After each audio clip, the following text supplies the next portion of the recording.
ओम शांति। आज 25 अगस्त है।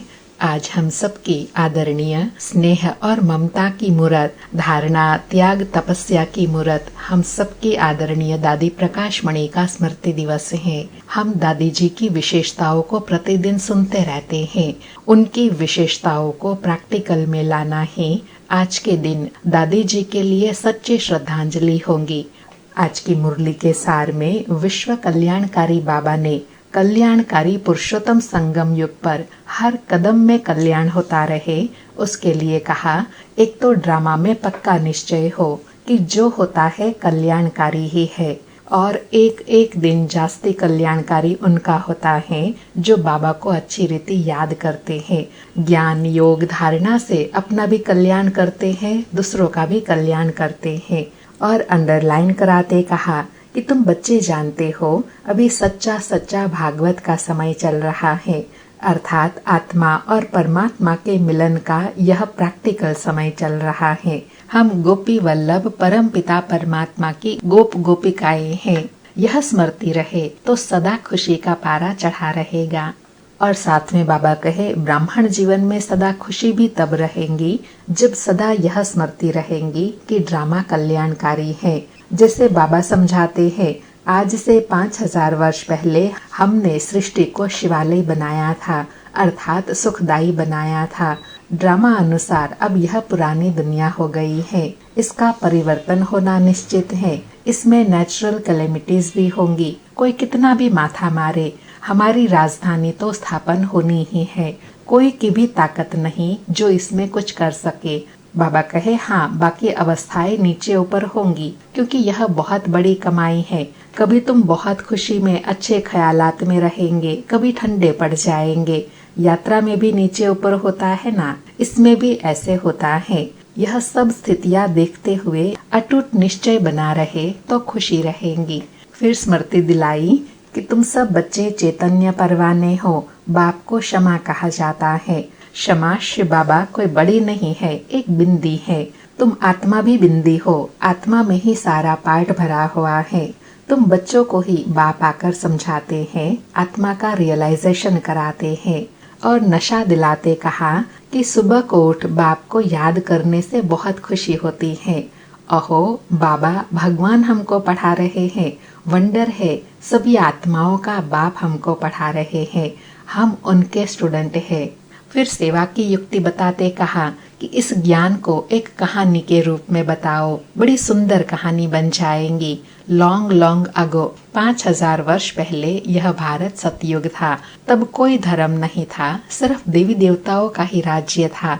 उनको सूर्यवंशी का राज्य कहा जाता है। 1250 वर्ष लक्ष्मी नारायण का राज्य चलता है। फिर क्षत्रिय, वैश्य, शूद्र, ऐसे बाबा कहे, बहुत खुशी से बैठ कहानी सुनाओ। फिर कहा, बाबा कहते हैं, बच्चे मुझे याद करो तो तुम्हारे विक्रम विनाश हो जाएंगे। तुम्हें विकारों पर जीत पानी है। बाप ने ऑर्डिनेंस निकाला है, जो काम पर जीत पाएंगे वही जगत जीत बनेंगे। फिर स्मृति दिलाई कि बाबा कहते हैं, मैं बच्चों को ही पढ़ाता हूँ, कोई नए यहाँ बैठ नहीं सकते। इंद्रप्रस्थ की कहानी है ना, नीलम परी पुखरास परी नाम है ना, तुम्हारे में भी कोई हीरे जैसा रतन है। देखो जैसे रमेश भाई हैं, ऐसी सेवा की प्रदर्शनी की युक्ति निकालते हैं जो सबका विचार सागर मंथन होता है। तो हीरे जैसा काम किया ना। और लास्ट में भी ड्रामा के लिए कहा कि सारे ड्रामा को तुम बच्चे जानते हो, जो पास्ट हो गया सो फिर फ्यूचर होगा, फिर पास्ट होगा। तुमको कौन पढ़ाते हैं यह समझना है।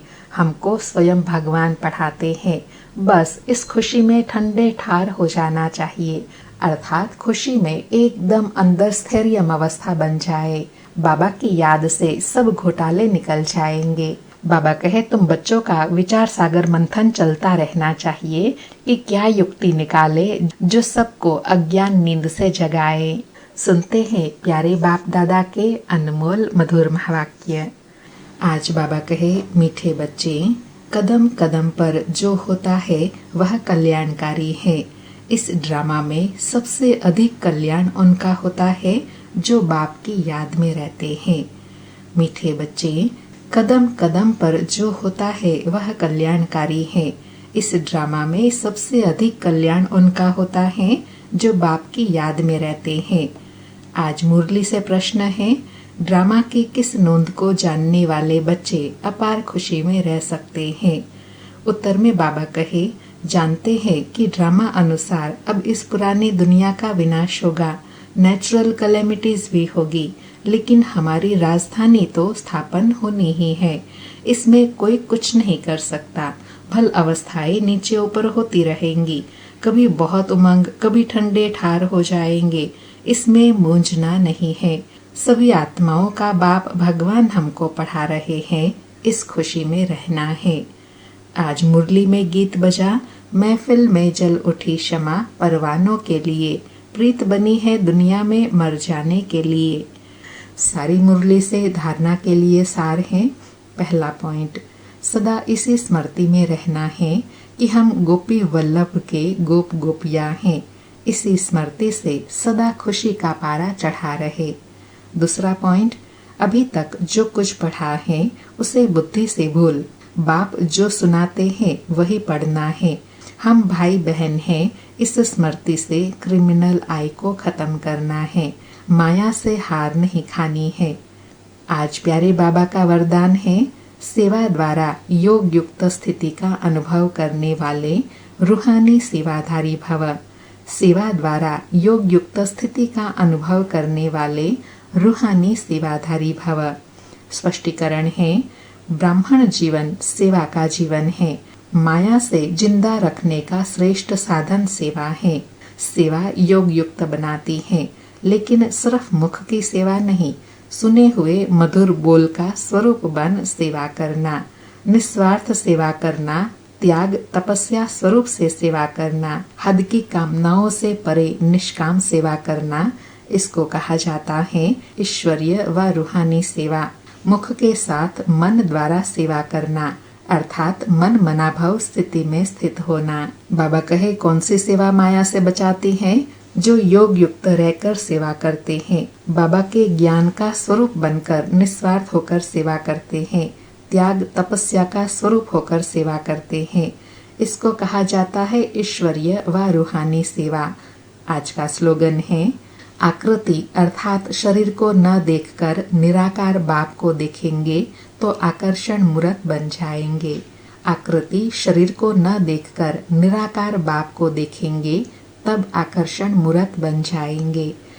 अच्छा, मीठे मीठे सिक्के लधे बच्चों प्रति माता पिता बाप दादा का याद प्यार और गुड मॉर्निंग। रूहानी बाप की रूहानी बच्चों को नमस्ते। हम रूहानी बच्चों की रूहानी माता पिता बाप दादा को याद प्यार गुड मॉर्निंग और नमस्ते नमस्ते। आज के अव्यक्त इशारे हैं, सहज योगी बनना है तो परमात्मा प्यार के अनुभवी बनो। बाबा कहे, बाप दादा का बच्चों से इतना प्यार है जो समझते हैं हर एक बच्चा मेरे से भी आगे हो। दुनिया में भी जिससे ज्यादा प्यार होता है उसे अपने से भी आगे बढ़ाते हैं। यही प्यार की निशानी है। तो बाप दादा भी कहते हैं, मेरे बच्चों में अब कोई भी कमी नहीं रहे, सब संपूर्ण संपन्न और समान बन जाए। यही परमात्मा प्यार सहज योगी बना देता है। अच्छा, ओम शांति। शुक्रिया बाबा, शुक्रिया।